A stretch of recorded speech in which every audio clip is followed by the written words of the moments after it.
প্রিয় শিক্ষার্থীরা, ব্যবসা বাণিজ্য করতে গেলে আমাদেরকে নিয়মিত ক্রয় এবং বিক্রয় করতে হয়। সে ক্রয় এবং বিক্রয় করতে গিয়ে আমাদেরকে বিভিন্ন সমস্যার সম্মুখীন হতে হয়। মাঝে মাঝে আমাদেরকে দেখা যাচ্ছে যে কোনো একটা প্রোডাক্ট আমি অর্ডার দিয়ে কিনলাম, সেই প্রোডাক্টটা 100 পিস কিনলাম, 5 পিস এখানে নষ্ট হয়ে গেছে, বা 5 পিস নষ্ট ভেঙে গেছে, বা 5 পিস প্রোডাক্ট ছিঁড়ে গেছে। এরকম বিভিন্ন ধরনের ত্রুটি আমরা পাই। এই ত্রুটি সমৃদ্ধ যে পণ্য বা প্রোডাক্ট সেগুলো আমরা বিক্রেতা বরাবর ফেরত পাঠাই। এই ফেরত পাঠাতে গিয়ে আমাদেরকে একটি নোট দিতে হয়, যেটিকে হিসাব বিজ্ঞানের ভাষায় ব্যবসায়ের ভাষায় ডেবিট নোট বলা হয়। এখন আমরা দেখি আমাদের হিসাব বিজ্ঞান বইয়ে ভাষায় কী বলতেছে।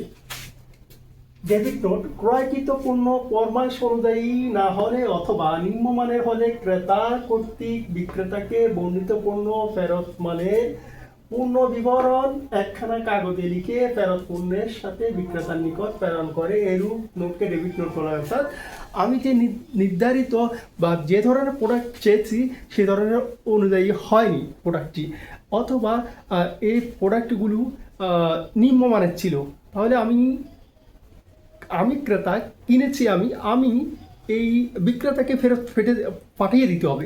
এবং বিক্রেতাকে ফেরত পাঠানোর সময় আমাকে একখানা কাগজের মধ্যে লিখতে হবে যে এই প্রোডাক্টগুলো আমি পেয়েছি, এই প্রোডাক্টগুলো আমি পেয়েছি নষ্ট, অথবা এগুলোতে সমস্যা বা ত্রুটি বা ছিঁড়া বা কোনো ধরনের সমস্যা রয়েছে।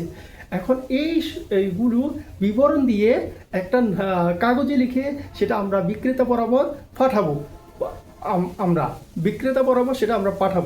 বিক্রেতা বরাবর পাঠানোর সময় আমাদেরকে যে ডেবিট নোটটা লিখতে হয়, যেভাবে লিখতে হয় সেরকম একটা নমুনা আমাদের এখানে দেওয়া আছে।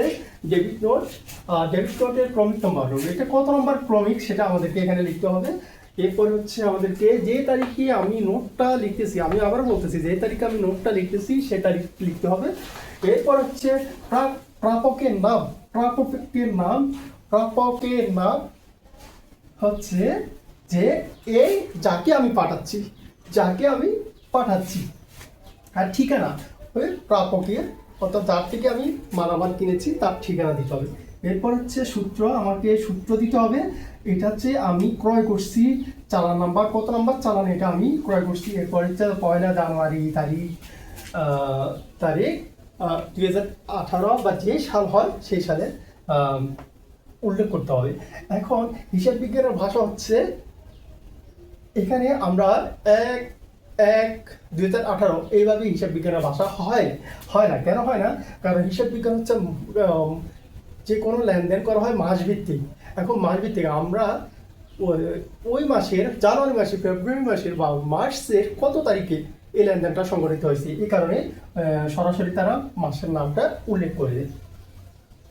এরপরে হচ্ছে আর কোন বছরের 18, 19, 20, 25 কোন বছর এটা লেনদেনটা সংঘটিত হয়েছে, এই কারণে সাল ধরে মাসে যাবে, মাস ধরে তারিখে যাবে। এটা হচ্ছে হিসেব বিজ্ঞানের নিয়ম। এরপর হচ্ছে আমাদের ক্রমিক, যে প্রোডাক্টগুলো আমরা নষ্ট বা ত্রুটিপূর্ণ পেয়েছি সেগুলো আমরা লিখতে হবে। এরপর হচ্ছে বিবরণ দিতে হবে। এরপর হচ্ছে টাকা, এটা কত টাকা দিয়ে আমি কিনছিলাম সেটা এখানে লিখতে হবে। এরপর হচ্ছে মাস্ট বি, হিসাব বিজ্ঞানের ভাষায় হিসাব বিজ্ঞানের লেনদেন করার সময় বা যে কোনো ব্যবসায়িক লেনদেন বা যে কোনো অফিসিয়াল লেনদেন করার সময় অবশ্যই টাকার অ্যামাউন্ট কথায় লিখতে হয়। সেটাও আমরা হিসাব বিজ্ঞানের ব্যতিক্রম নয়। হিসাব বিজ্ঞানে আমাদেরকে কথায় এই অ্যামাউন্টটা লিখতে হবে। তারপর হচ্ছে লেখার সময় দেখা যাচ্ছে আমাদের ভুল ত্রুটি হতেই পারে। আমাদের এই 37 লেখার সময় হয়ে গেছে 73, এই ধরনের ভুল ত্রুটি হয়ে থাকে। এখন এই ডেবিট নোটটা প্রস্তুত করবে কারা? ডেবিট নোটটা প্রস্তুত করবে একমাত্র ক্রয় ব্যবস্থাপক, যিনি কিনেছেন ওই প্রতিষ্ঠানের অধীনে, যিনি এই মালামালগুলো কিনেছেন তিনি একমাত্র এই ডেবিট নোটটা তৈরি করে বিক্রেতা বরাবর পাঠিয়ে দিবেন। এ ছিল আমাদের ডেবিট নোটের। এরপরে আসবো আমরা ক্রেডিট নোটে। ক্রেডিট নোট: বিক্রেতার কাছে বিক্রিত পণ্য ফেরত এলে বিক্রেতা প্রাপ্ত পণ্যের বিবরণ একটি কাগজে লিখে ক্রেতার নিকট প্রেরণ করে। এইরূপ নোটকে ক্রেডিট নোট বলা হয়। অর্থাৎ আমাদের ডেবিট নোট প্রস্তুত করার সময় ক্রেতা যখন বিক্রেতাকে যে নোটটা পাঠিয়েছে, এখন ক্রেতা সেই নোটটা বিক্রেতা সেই নোটটা পেয়েছে। এখন সেই নোটটা পেয়ে সে আবার তৈরি করছে একটা ক্রেডিট নোট, সে ক্রেডিট একটা নোট তৈরি করছে।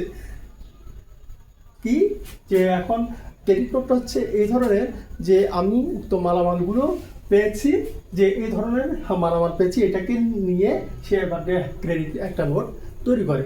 এখন ক্রেডিট নোট তৈরি করার সময় এখানে দেখা হবে same debit note credit note চক একদম হুবহু সেম, শুধু ডেবিটের জায়গায় ক্রেডিট হবে, তারপরে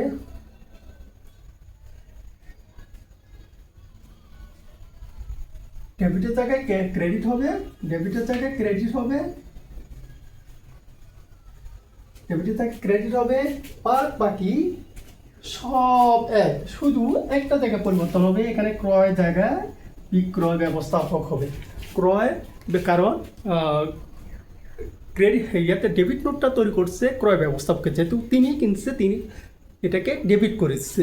এখন বিক্রয় ব্যবস্থাপক যে এটা পেয়েছে, এখন বিক্রয় ব্যবস্থাপক তার পাল্টা যখন ক্রেডিট একটা নোট দিবে, তখন বিক্রয় ব্যবস্থাপক এই কাজটা